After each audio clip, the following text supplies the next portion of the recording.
الله رضوان مركز قمة.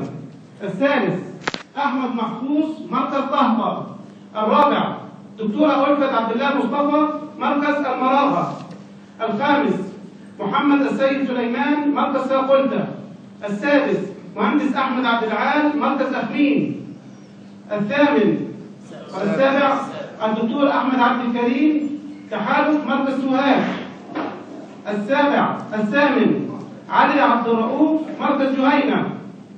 التاسع الشيخ جمال فدان مركز ساقلتة. العاشر الدكتور أحمد عبد الرحمن أبو جودة تحالف بندر سوهاج. الحادي عشر أشرف عبد المغيث مركز المراغة. الثاني عشر السيد علي مرسي مركز طهطا. دائرة شمال الفردي. الدائرة الأولى طهطا قمة وطهطا. محمد مسعد الإمام مركز طهطا. محمد حسين مركز قمة. العتمة مركز قمة. الدائرة الأولى قمة وطهطا في المقعد الفردي. محمد مسعد الإمام مركز طهطا. محمد حسين العتمة مركز قمة. الدائرة الثانية جهينة والمراغة وساقلتة. الدكتور جمال عمر الضبط مركز جهينة.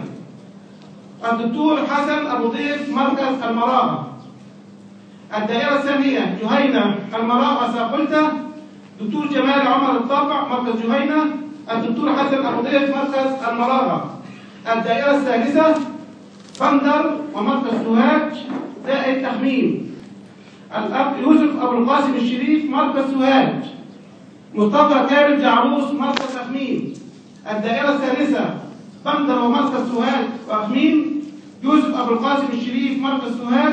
مصطفى كامل جعروس مركز أخمين. دائرة جنوب القائمة. الأول الدكتور أيمن عبد الحميد مركز البلينة. الثاني أنور صابر مركز المنشاة. الثالث الدكتور رائف علي السيد رائف تحالف مركز جرجيا. الرابع إبراهيم حسين محمد مركز دار السلام. الخامس هشام الترياضي بندر جرجيا. السادس عصام محمود مركز المنشاة. السابع دكتور عبد الحفيظ أحمد مركز جرجيا. الثامن سلوى محمد أحمد مركز البلينة. دائرة جنوب المقعد الفردي. الدائرة الرابعة والتي تضم بندر ومركز جرجيا زائد المنشاة الدكتور محمد الأنصاري بندر جرجيا. الدكتور أحمد رشدي مركز المنشاة. الدائرة الرابعة والأخرى مقرها بندر ومركز جرجيا زائد المنشاة الدكتور محمد الأنصاري بندر جرجيا. الدكتور أحمد رشدي مركز المنشاة.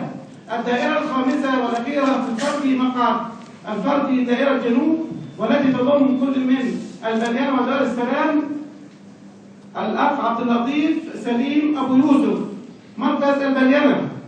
عبد اللطيف سليم أبو يوسف السمطة مركز البلينة. الدكتور محمد عبد العزيز مركز دار السلام. هذه هي